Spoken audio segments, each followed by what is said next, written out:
Fala comigo, estudante que está se preparando para o Exame Nacional do Ensino Médio. Que bom que nós estamos aqui juntos mais uma vez na nossa segunda aula deste ano de 2022, na qual eu, Magno Andrade, professor de língua portuguesa, vou falar com vocês sobre tipos e gêneros textuais. Galera, este assunto aqui é muito importante, sabe por quê? Este assunto funciona como base para que a gente possa aprender muito mais coisa. E é um assunto que cai no Enem, de forma específica, inclusive. Então, é importante nós entendermos as diferenças entre tipos textuais e entre gêneros textuais, para que o nosso estudo fique mais fácil ao longo do ano e para que também, se cair questão do Enem, que normalmente cai, então, se cai questão do Enem sobre este assunto, você já está com ele dominado, tá bom? Portanto, na aula de hoje, nós iremos perceber as diferenças entre os conceitos de tipos textuais e gêneros textuais e sua importância para o Enem. Vamos lá. Vamos começar sem enrolar. Os tipos textuais configuram-se como modelos fixos e abrangentes, que objetivam a distinção e definição da estrutura, bem como aspectos linguísticos de narração, dissertação, descrição, explicação e injunção. Eles apresentam estrutura definida e tratam da forma como um texto se apresenta e se organiza. Existem 5 tipos textuais clássicos que aparecem em provas: descritivo, injuntivo, expositivo ou dissertativo expositivo, aparece às vezes com nomes diferentes, mas é a mesma coisa. Dissertativo argumentativo e narrativo. Bom, gente, ao ler essa definição aqui, o que você entendeu? Nada, né? Ok, eu sei que você não entendeu nada, mas eu vou te ajudar a entender. A gente vai fazer a leitura de novo, só que agora eu vou ir mostrando, vou ir falando alguns pontos importantes dessa leitura para vocês, tá bom? Então, os tipos textuais configuram-se como modelos fixos. Importantíssimo aqui, eu coloquei até em negrito o fato de eles serem fixos. O que é, gente, algo fixo? É algo que não fica mudando, né? Por exemplo, você vai preencher um documento e pergunta: você tem residência fixa? Ou seja, você tem casa própria? Você tem um lugar fixo para que você resida? O fixo, então, ele é relativo ao fato de não haver tantas alterações ou nenhuma alteração. E abrangentes, o que significa? O que é algo abrangente?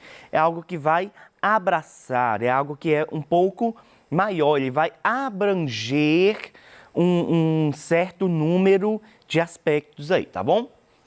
Que objetivam a distinção e definição da estrutura, bem como aspectos linguísticos e aqui a gente tem citado os mesmos tipos, os 5 tipos que eu falei com vocês aqui embaixo. Eles apresentam, gente, uma estrutura definida. O que significa dizer que os tipos textuais apresentam uma estrutura definida? Significa que uma narração, quando eu falo em texto narrativo, que a gente vai ver um pouquinho mais a fundo sobre o texto narrativo, a narração, ela é uma estrutura definida. Por quê? A narração, ela é narração aqui no Brasil, ela é narração nos Estados Unidos, ela é narração no Japão, em todo lugar ela é a narração. Ela é uma estrutura definida, colocada, fixa, tá? Sem alteração. E aí, nós temos, então, os 5 tipos textuais clássicos. Talvez, se você for aprofundar o estudo, você vai ver uma alteração de 6, de 7, mas, de forma clássica, de forma mais comum, nós estudamos 5 tipos textuais. Então, vou falá-los novamente. O descritivo, o injuntivo, o expositivo, o dissertativo argumentativo, temido aí pelo Enem, e o narrativo. Vamos ver então alguns exemplos e as principais características de cada um desses tipos textuais, tá bom?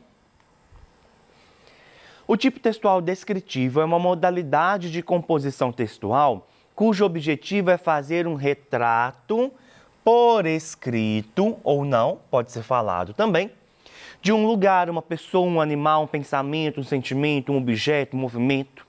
Vejam bem então, a descrição, gente, ela vai estar aí justamente seguindo o significado dessa palavra, tá?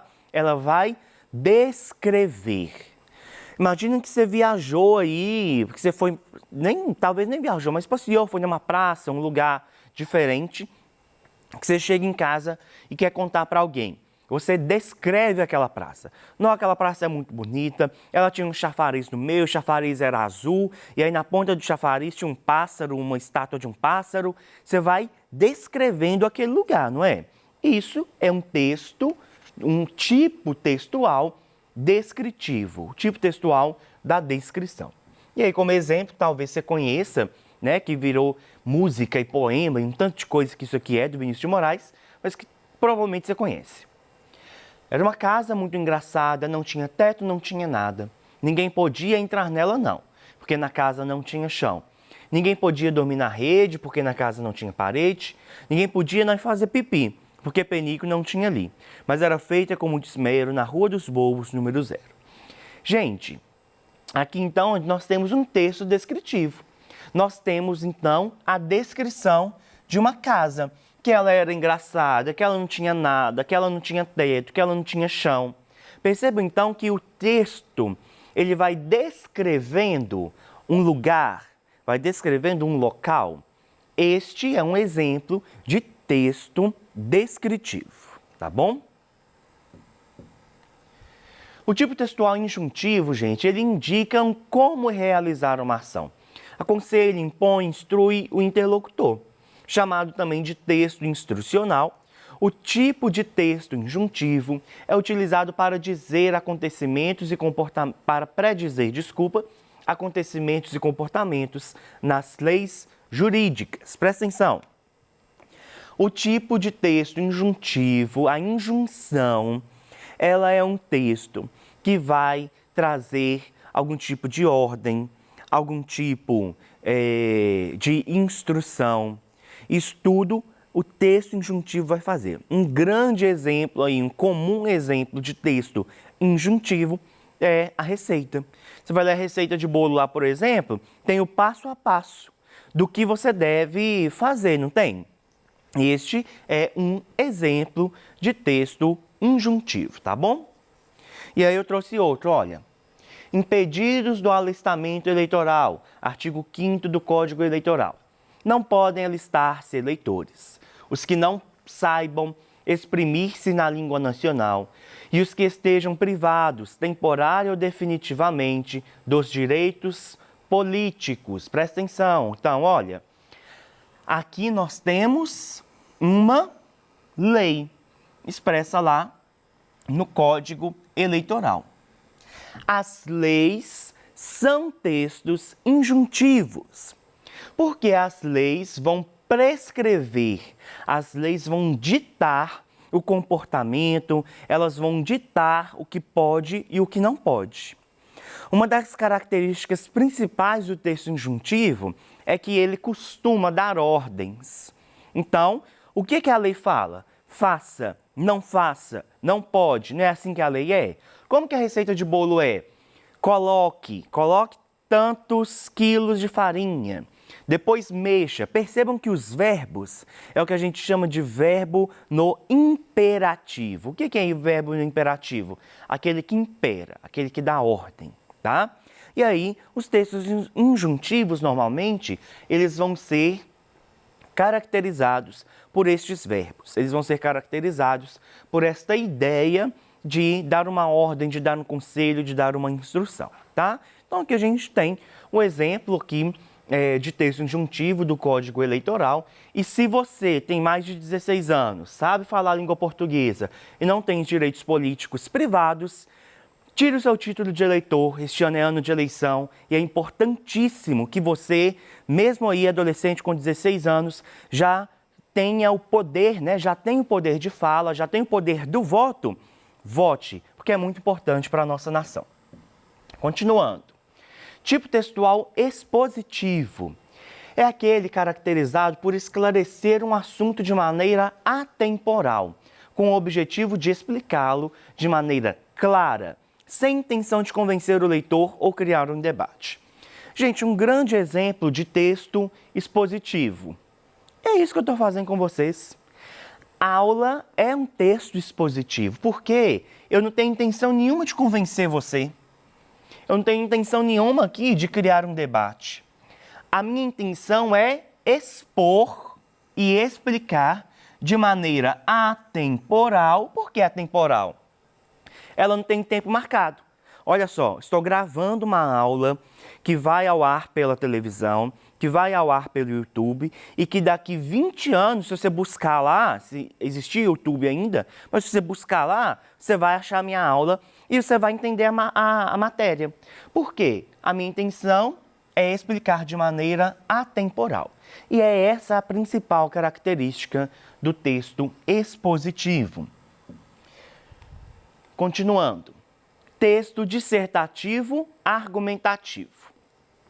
Nós vamos falar do texto dissertativo argumentativo aqui, mas nós vamos aprofundar muito mais desse texto dissertativo argumentativo ao longo de todo o ano, tá bom? Por quê, gente? Porque esse tipo de texto aí, dissertativo argumentativo, é o texto exigido pelo Exame Nacional do Ensino Médio para produção. Então, ao fazer o Enem, na hora de produzir a redação, é esse tipo textual aqui que você tem que produzir. E quais são as características dele? Olha, ele é muito frequente nas provas e concursos, ele apresenta posicionamento pessoal e exposição de ideias expostas de forma lógica. Com razoável grau de objetividade, clareza, respeito pelo registro formal da língua e coerência, seu intuito é a defesa de um ponto de vista que convença o interlocutor, leitor ou ouvinte. Perceba então, lembra que o expositivo, ele não tem... Opa, mudei. Lembra que no expositivo, ele não tem a intenção nenhuma de convencer? Eu não estou aqui convencendo você de nada, estou aqui expondo um conteúdo. O dissertativo argumentativo ele já é diferente. O objetivo dele é convencer. Por isso que ele é dissertativo argumentativo, porque ele usa de argumentos. E você só utiliza argumentos quando você quer convencer alguém. Quando você quer sair no fim de semana, sua mãe não quer deixar, o que você faz? Você utiliza argumentos. Não, mãe, mas eu lavei as vasilhas tudo essa semana. Te dei trabalho, fui para a escola direitinho, tirei 10 nessa prova. Você começa a utilizar o quê? De argumentos para convencer a pessoa que te ouve, no caso aí, sua mãe, tá bom? Vamos ver um exemplo. A maioria dos problemas existentes em um país em desenvolvimento podem ser resolvidos com uma eficiente administração política. Isso aqui é a tese. Isso ficou claro? Ou seja, se isso aqui é a tese, é isso aqui que este autor está defendendo, tá bom? Isso ficou claro no confronto entre a Força Militar do Rio e os traficantes, o que comprovou uma verdade simples. Se for do desejo dos políticos uma mudança radical, visando o bem-estar da população, isso é plenamente possível. Então, ele utiliza aqui um exemplo, um fato, como estratégia argumentativa, como argumento para tentar convencer o leitor dele dessa ideia que ele expressou aqui. É importante salientar, portanto, que o povo tem e sempre terá de colaborar com uma cobrança governamental efetiva. Aqui ele vai concluir o texto. Claro, gente, o texto não está aqui completo, mas por meio desse texto a gente consegue ter uma ideia de como funciona o dissertativo argumentativo. Você vai ter uma tese que é uma ideia central que você quer defender, e aí você vai elencando argumentos para que você possa convencer o seu leitor de que a sua tese, a sua ideia, ela é a melhor, ela precisa de ser aceita, tá bom? Como disse, vou falar novamente, vamos estudar bem mais profundo esse tipo textual ao longo do ano. E por fim, nós temos o texto narrativo. Ele é uma modalidade textual em que se conta um fato. Quando você narra, você conta um fato fictício, ou seja, inventado, ou não, um fato real, que ocorreu num determinado tempo e lugar, envolvendo certos personagens. Toda narração, presta atenção, toda narração tem enredo, personagens, tempo, espaço e narrador, que também é conhecido com o nome de foco narrativo. Então, gente, esses aqui são 5 elementos da narrativa: enredo, personagem, tempo, espaço e narrador. E aí toda narração, ela precisa de ter esses elementos. E a narração, ela consiste em contar algo. Quando você está aí fofocando com a sua amiga, com o seu amigo, você está narrando uma história. E olha, você é o narrador, a narradora dessa história. Vai ter um tempo, menina, ontem, olha aí, já marquei um tempo. Lá na escola, já marquei um espaço. Você viu que aquelas meninas que sentam no fundo falou mal do fulano?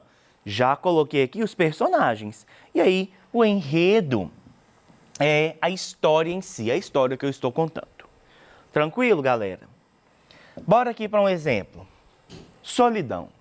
João era solteiro, vivia só e era feliz. Na verdade, a solidão era o que o tornava assim. Conheceu Maria, também solteira, só e feliz.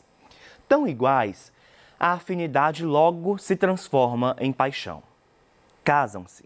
Dura poucas semanas. Não havia mesmo como dar certo. Ao se unirem, um tirou do outro a essência da felicidade. Então a gente tem aqui um exemplo de narração, um texto, né, que é contado sobre a história do João e a história da Maria, que viviam sós e que se casam e percebem que realmente precisam de ficar sós. Vamos lá. Bom, vimos os tipos textuais. Já os gêneros textuais, ou gêneros do discurso, tá? Ou gêneros discursivos, são formas diferentes de expressão comunicativa. As muitas formas de elaboração de um texto se tornam gêneros, de acordo com a intenção do seu produtor. Logo, os gêneros apresentam maior diversidade e exercem funções sociais específicas, próprias do dia a dia. Ademais, são passíveis de modificações ao longo do tempo, mesmo que preservando características preponderantes. Olha só, gente. Sintetizando. Tipo textual. Ele é finito, porque ele tem só 5. Ele é fixo, ele não vai ficar mudando, tá? Gênero textual. Ele é infinito, não dá para contar quantos gêneros existem. E ele vai alterando de acordo com as demandas sociais. Então, é o social, é a demanda social que vai fazer com que ele mude. Há muito tempo atrás, ainda existe mais menos, mas há muito tempo atrás, a sociedade pedia uma forma de comunicação por meio de carta. Hoje, a sociedade já não pede uma comunicação por meio de carta, existe o e-mail. Olha então que a demanda social, ela vai mudando. E aí, ao mudar a demanda social, muda-se também os gêneros textuais, tá bom? Este quadro aqui, olha, ele vai trazer alguns gêneros que tem como esse tipo textual específico como preponderante. Por quê? Porque nem sempre o diário, por exemplo, vai ser só descritivo. O diário pode ter essencialmente descritivo, mas ele também vai ter narração, também vai ter um pouquinho de exposição. É um composto aí, tá bom? Então, a gente tem aqui exemplos do descritivo, exemplos do injuntivo, exemplos do expositivo, exemplos do dissertativo argumentativo e exemplos do narrativo. Vamos refletir um minutinho. Machado de Assis. Joaquim Maria Machado de Assis foi um dos maiores escritores brasileiros, tendo responsabilidade pela criação da Academia Brasileira de Letras, onde foi presidente por 10 anos. Machado de Assis também foi o responsável por implantar no Brasil o realismo na literatura, por meio da observação da sociedade carioca da época em que se baseava suas obras.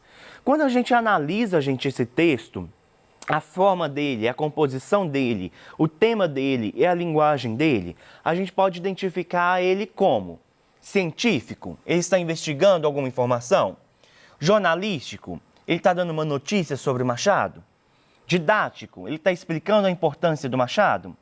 Ensaístico, ele discute fatos da vida do escritor?